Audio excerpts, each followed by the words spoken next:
그랬더니 95% 과거 100% 가까이가 있다고 답했습니다.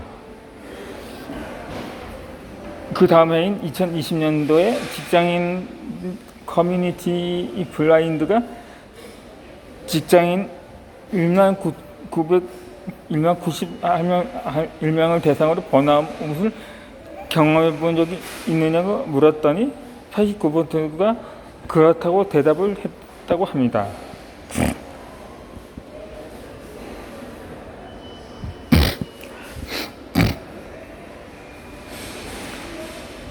그 전에 2019년도 5월에 세계보건기구 WHO는 제11차 국제질병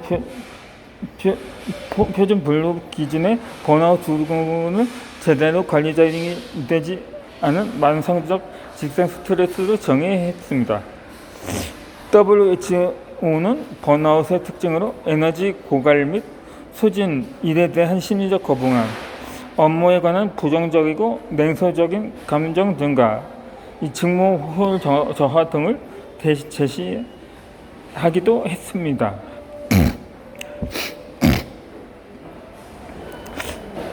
이처럼 사람들이 하루에 사용할 수 있는 에너지는 한정적입니다. 인간도 기계처럼 24시간 작동하면 좋겠지만 생명 활동에는 휴식이 필수적입니다.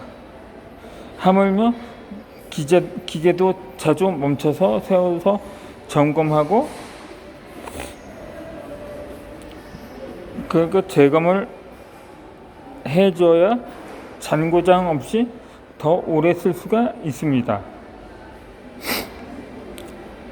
에너지를 과잉 사용하면 피로감을 느끼는데 이는 충분한 식사나 수면, 휴식, 취미 활동 등을 통해서 해소할 수가 있습니다.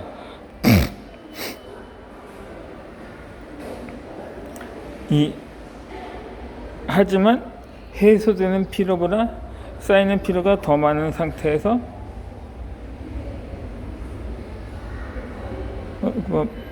상태가 지속되면 신체와 정신의 이상 현상이 나타납니다. 이것이 과로 상태입니다. 이 과도한 욕심이나 절대 필수의 일로 인해서 현재의 에너지를 과잉 사용하는 것은 단지 현재 조금 더 필요한 정도에서 그치는 것이 아니라 미래의 생명력을 당겨 쓰는 것입니다. 평생 동안 황금알을 낳는 거위가 될 자신은 조급한 마음에 배를 갈라버리는 격입니다.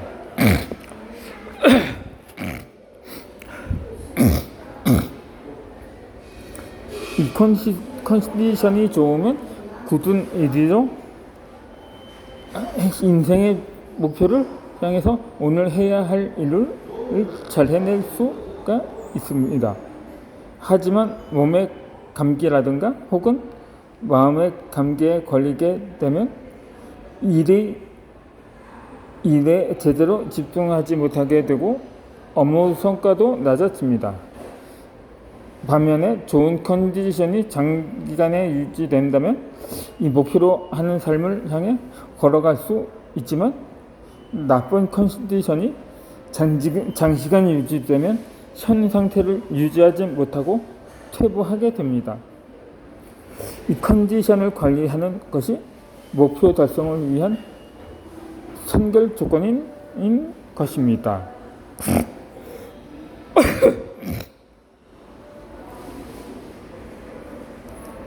더 많이 일하기 위해서 잠을 줄이면 어떻게 될까요?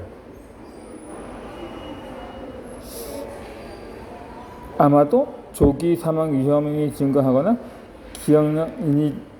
기억력이나 인지 인지가 손상이 되고 뇌졸중의 위험과 알츠하이머병 위험 증가, 피부 노화 촉진, 심장질환 위험 증가, 암 위험 증가, 뼈 기능 손상, 면역 시스템 기능 저하, 당뇨병 위험 증가 등에 노출이 됩니다.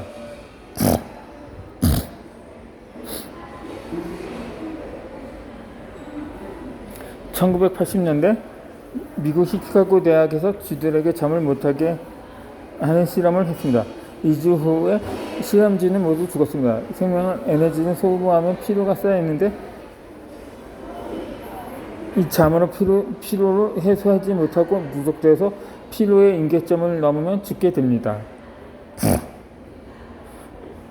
이 잠자는 동안 신체는 생명 유지의 필수적인 기관을 제어하고는 일을 쉽니다. 특히 몸무게 2%밖에 되지 않지만 에너지.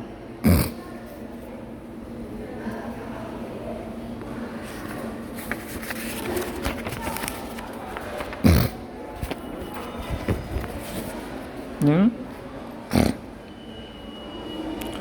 20%를 소모하는 데는 잠자는 동안에 쌓인 노폐물들을 청소합니다.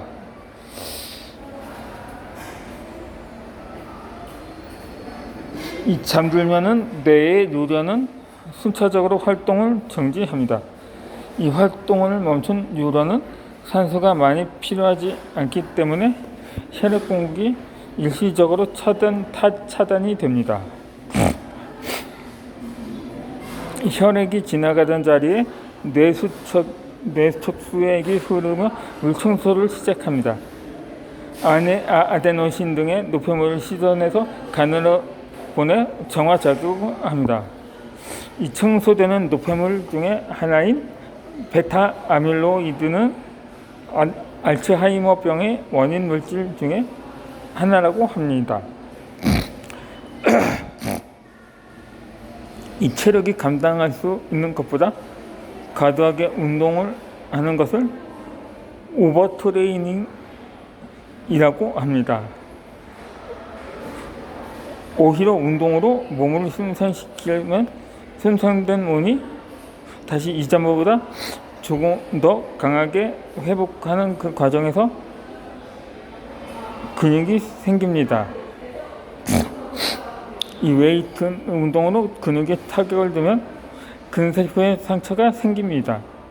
이 근세포가 회복되는 과정에서 근육 단백질이 합성돼서 근육이 더 굵고 더 강해집니다. 이 근세포의 성장은 균형 잡힌 영양이 공급되면서 충분한 휴식을 취할 때 이루어집니다. 그런데 운동 강도가 자신의 피로 한계치를 뛰어넘고 영양 공급과 휴식이 부족해지고 수면이 불충분하면 근육 단백질이 분해되어서 근육이 오히려 줄어듭니다. 운동을 하면 할수록 체력이 좋아지고 근육이 자라야 하는데 이전과 똑같은 훈련을 해도 이전보다 더 힘이 들거나 운동의 강도를 더 이상 높일 수가 없다면 그것이 오버트레이닝입니다. 이럴 때는 운동하는 것을 잠시 멈추고 잘 먹고 잘 자야 합니다. 몸의 회복력을 뛰어넘는 과도한 운동은 효과도 없이 몸만 축내서 시간 낭비, 에너지 낭비,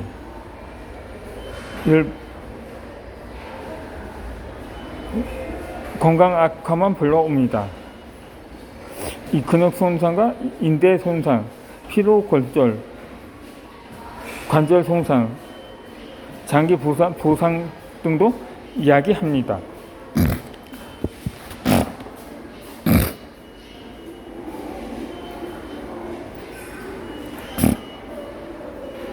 이 휴식은 재판 결과도 바꾸는 것을 보게 됩니다. 이 성공에는 많은 에너지가 필요합니다. 그 때문에 성공하고 싶다면 나의 에너지 생산성을 높여나가야 합니다. 내가 가진 에너지를 죽기 전까지 최대한으로 습관적으로나 효율적으로 활용하는 방법을 체득해야 합니다. 사람은 나이, 체력, 의지력 등에 따라 하루 동안 사용할 수 있는 에너지 양이 다릅니다. 이 균형 잡힌 식단과 규칙적인 운동으로 체력을 기르고 수면의 질이 높아지면 하루에 사용할 수 있는 절대 에너지 양이 늘어납니다. 내가 가진 에너지 한계치를 어떻게 배분하여 쓰느냐에 따라 더 많은 일을 더 잘해낼 수가 있습니다. 하루, 한 달, 1년, 5년, 10년이라는 기간 동안에 한정된 에너지를 어떻게 배분하여 쓸 것인지를